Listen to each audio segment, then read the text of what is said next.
So, ayan na siya guys. Magluluto tayo ng cabbage rice. So, ito yung ating karne. Wala akong giniling na nabili kaya ito na yung binili ko. Tapos, i-slice ko na lang siya ng maliliit.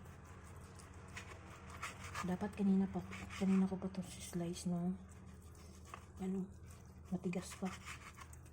Lambot na. I-slice ko siya ng maliit-liit.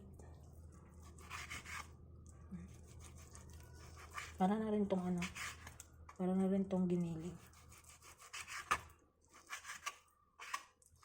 Pang ano to eh, pang tawag nito, pang cut. Itong nabili ko. So, ayan na lang. Hindi ko nakaalis kagabi kasi nga, gabi na umuwi si amo.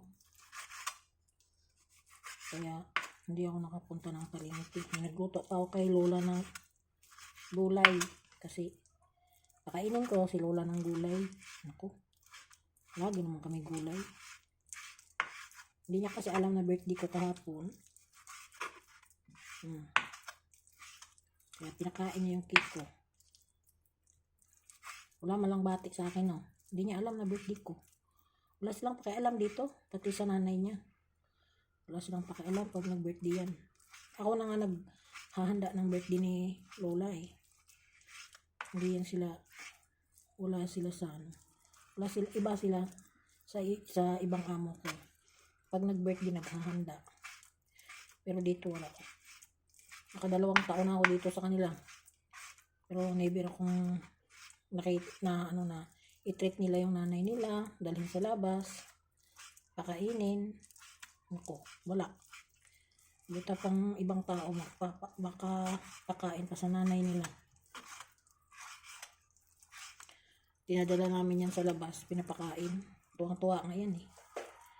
Na pinapakain namin sa labas. Kasama siya. Maghatpat kami. Kaso nga lang, yun siguro yung ayaw nila na dadalhin yung nanay nila sa labas kasi mangagaw siya ng pagkain. Yung pakain kami doon sa labas noong dinala namin yan, naagaw niya yung pagkain mo, nangunguha siya ng pagkain no, hindi sa kanya. So ayan, tapos na na-slice natin. Ito na ng mga itong mushroom, dried mushroom. Ito yung dried mushroom, yung tubig.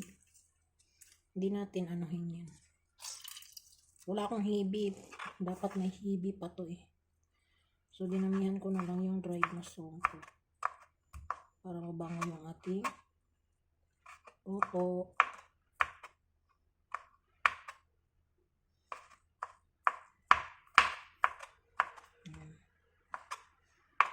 Si Lola, naghihintay na sa akin.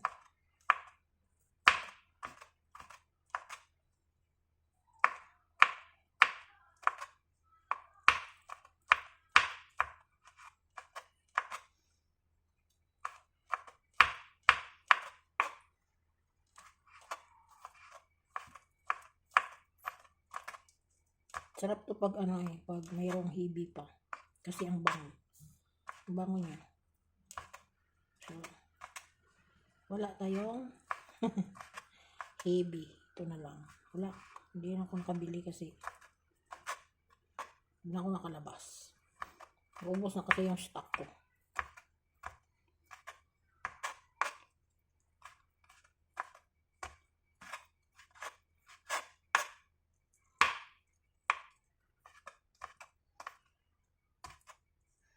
Labihan na lang natin ng mushroom. Mahal kaya ang mushroom, no?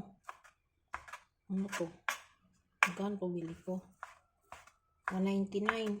So, 360 ang ang balot. Ayaw nila akong pinapabili nito kasi sila lang ba magdadala. Tapos, ang tagal na wala nang stock dyan. Bumili ako para makita nila na, uy, nagbili ka. Hindi naman kayo nagbitbit. Sabi nyo, magbitbit kayo. Kung hindi ko pa sabihin na, bilihan mo ako ng mantika. Naku, hindi magbibili. Ako na lang bibili, oy. Kasi bukod yung mantika at saka sabon sa budget namin. Yan. Kasi kung ayaw nila akong palutuin, magdemand ako ng pagkain ko. Bibigyan na ako ng food allowance na sa sarili ko. Ngayon, kung hindi nila ako palutuin dito, magdemand ako na, o sige, 300 per day ko. Malakihan sila. Ngayon, binigyan na ako ng 2,000. Dalawa pa kami ni Lola. Pero wait. Saan ka dyan? Sa iba nga, mga friend ko, tag 300 per day. Food allowance nila yun. 300 per day. Sama na yung merienda. Laki ng food allowance nila, di ba? Per week, per day yun, ha? Magkano yung ano nila? Yung tawag nito. Yung weekly nila. Di ba? Sana all. 150. 1,700. Siya lang, mag-isa. Samantala kami dito, dalawa kami ni Lola. 2,000. Oh. Ako pa magbabudget. Kulang naman talaga kung wala pang bigay sa akin na isda, nakukulang talaga yung budget namin. Buti libre lang kami sa isda. Nakalibre pa sila. Nakakalibre din sila kasi pagpunta nila dito, magsisilip sa rep eh. Maraming stock na isda. Wala naman na hindi ko sila bibigyan. Yan, niluto ko na yung pusit ko kasi hindi sila magluluto ng isda. Ang pusit nung binanata niya ng luto. Kaya kahapon nagsisilip dito. Kasi siguro, inisip-isip niya. Pagpunta niya dito, lulutuin niya na naman. Niluto ko na kahapon ng isang araw. Buti, wala na siya makikita ng pusit. Hindi yan magluto ng isda. Pusit lang talaga yung lulutuin niya. Yabang pa. Sabi niya, ay, ininom ni Lola yung drinks niyo. Eh, pinainom niya siguro sa bisita. Kunwari lang. May bisita siya yung dumating. Nagpunta siya dito nung nag-day off ako. Kunwari pang pinainom sa Lola. Yabang. Talaga tong amo ko, no? Wala talaga. Para ding utak bata. Hindi nag-iisip. Buti pa yung panganay. Hindi talaga yung manggalaw kung ano yung mga pagkain. Kung hindi ko pasabihin na, uy, kainin nyo yung ano. Hindi talaga manggalaw yun. Pero tong bonso, nako. Wala siyang pakialam kung anong mayroon dyan sa rep. Hindi siya magtatanong kahit kanino pa yung pagkain dyan. Pag gusto niya, ipakain niya yan lahat. Sa bisita. Wala siyang pakialam sa ano, kung kanino yan dyan. Ganyan ang amo ko, guys. Ganyan siya katindi. Kahit na pagkain ko pa yan, kainin niya yan. Titingin pa yung naggawa ako ng fruit salad. Kasi birthday yun ng ano na pinagawa sa akin. Anak ko. Nubos niya. Hindi pa kami halos iniwanan. Ganyan siya katindi.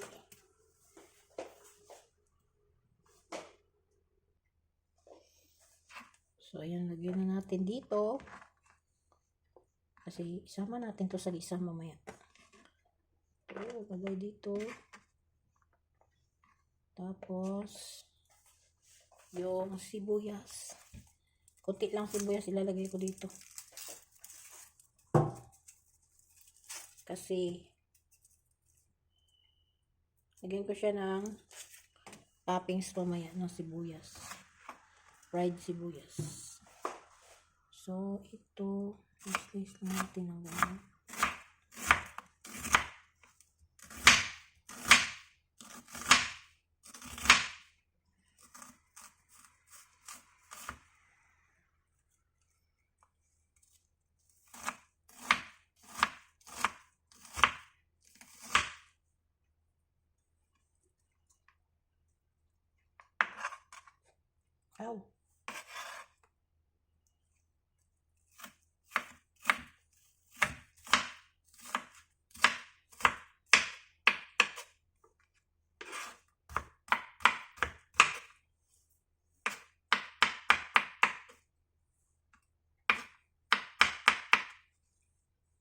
So, ganyan lang siya, guys. Tapos, mauna kasi ito, lulutuin itong ano, yung, tawag yan, una lutuin yung ating dried mushroom. Bago isunod si bawang at sibuyas. Tapos, itong ating cabbage. Tapos, lagyan natin ng carrot. Konti lang.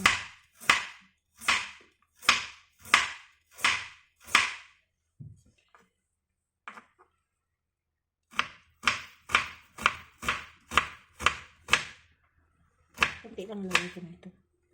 Pangkulay lang yan. Decoration.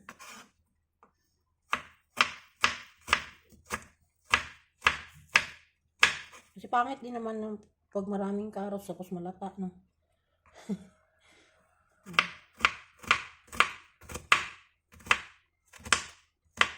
So, yan. Yan sa gilid, guys. Saka, ito yung ating cabbage.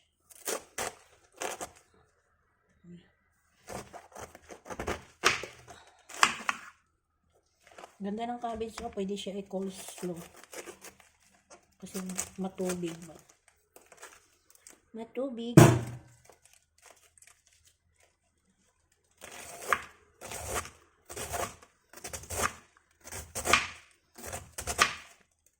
Yung nagluto, yung amo ko dati kasi yung cabbage niya dami.